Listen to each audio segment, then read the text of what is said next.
Iranian military has released a video showcasing its underground missile storage site. In the video released by state media, two Iranian military leaders responsible for the country's weapons programs are seen riding through a long, weapons-packed tunnel. As they drive through the facility, Major General Mohammad Hossein Bagheri, Chief of Staff of Iran's Armed Forces, and Amir Ali Hajizadeh, Islamic Revolutionary Guard Corps' Aerospace Force commander, showed off some of Iran's most sophisticated missiles and rockets. This includes Kheybar Shekans, Ghadr-Hs, Sejjils, and Haj Qassems, as well as the Paveh land attack cruise missiles. The country has used some of these against Israel last fall. From the look of it, the attempt is to showcase that Iran can withstand an attack and deliver a response.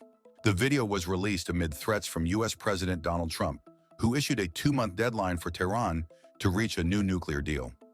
While the idea is to deter any potential military intervention from Washington, Iran must come to terms with the fact that the U.S. military has the means to demolish these fortified structures. In this video, Defense Updates reports on 2 non-nuclear U.S. weapons that can destroy Iran's underground missile city. Before we proceed, a word on NordVPN, which is one of the most trusted and fastest VPN brand that has a no-log policy validated by Deloitte. NordVPN provides a 256-bit encrypted tunnel that protects your privacy and also enables you to access contents that are blocked based on geolocation. Its threat protection system helps you avoid phishing, scams, and malware. NordVPN application is available for all the major platforms as well as browsers. Get an exclusive NordVPN deal with massive saving by going to nordvpn.com/defense or clicking the link in the description. It's risk-free with Nord's 30-day money-back guarantee. The GBU-57 Massive Ordnance Penetrator, MOP, is a precision-guided, 30,000-pound, 14,000-kilogram bunker buster bomb used by the United States Air Force.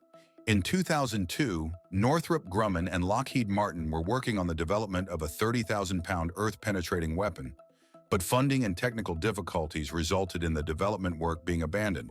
Following the 2003 invasion of Iraq, analysis of sites that had been attacked with bunker buster bombs revealed poor penetration and inadequate levels of destruction.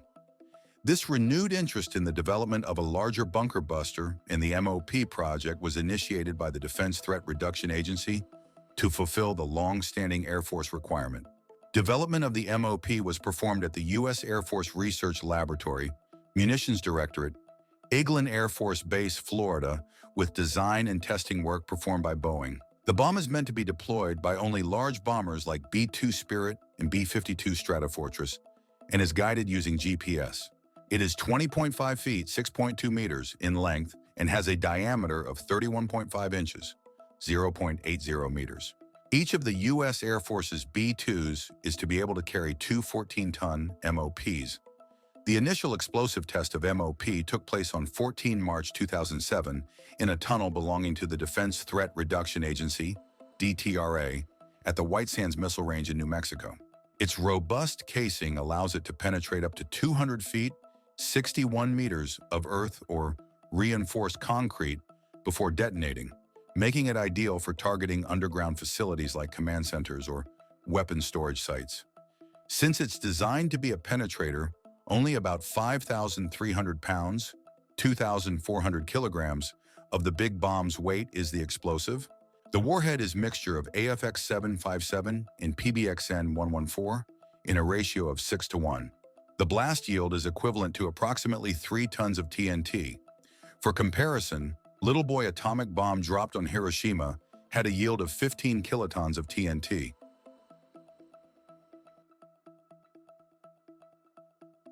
U.S. military's biggest non-nuclear munitions by explosive yield is the GBU-43B, MOAB, or Mother of All Bombs. It was built to replace the unguided 15,000-pound BLU-82 Daisy Cutter that was used in Vietnam and early on in Afghanistan. The MOAB was developed in only 9 weeks in 2003 to be available for Operation Iraqi Freedom. The then Defense Secretary Donald Rumsfeld stated that it was created to put pressure on Iraqi dictator Saddam Hussein to stop fighting against the coalition. However, the bomb was never used during that war. The MOAB was first deployed in combat in the 13th of April 2017 airstrike against an Islamic State Khorasan province tunnel complex in Akan district, Afghanistan. It was dropped from the cargo doors of an MC-130 transport plane and detonated shortly before it hit the ground. MOAB is pretty big, 30 feet, 9.1 meters, long with a diameter of 40.5 inches, 1 meter, and weighs 21,000 pounds, 9,525 kilograms.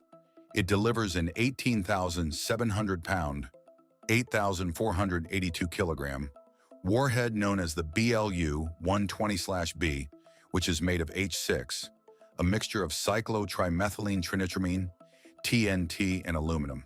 MOAB has a relatively thin aluminum casing designed to burst on a surface, not penetrate it.